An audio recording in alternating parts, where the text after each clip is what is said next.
Hi dear students, my name is Savtarisa. Today we discuss validity of Rolle's theorem on condition 0, y. X is equal to sine square x. Solution: function derivative of x is equal to 2 sine x cos x.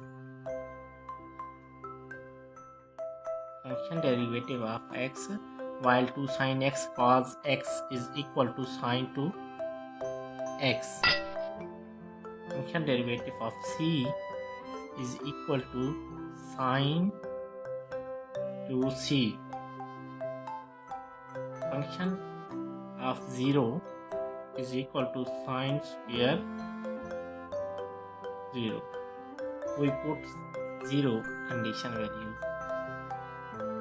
and function of 0 is equal to 0. Equation 1.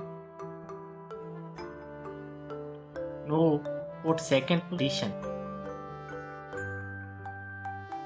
F y is equal to sine square pi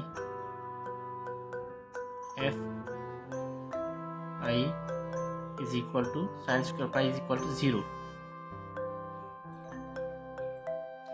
According to Rolle's theorem, function derivative of c is equal to 0 and sine to c is equal to 0, while 2c is equal to 0, pi, because sine theta is equal to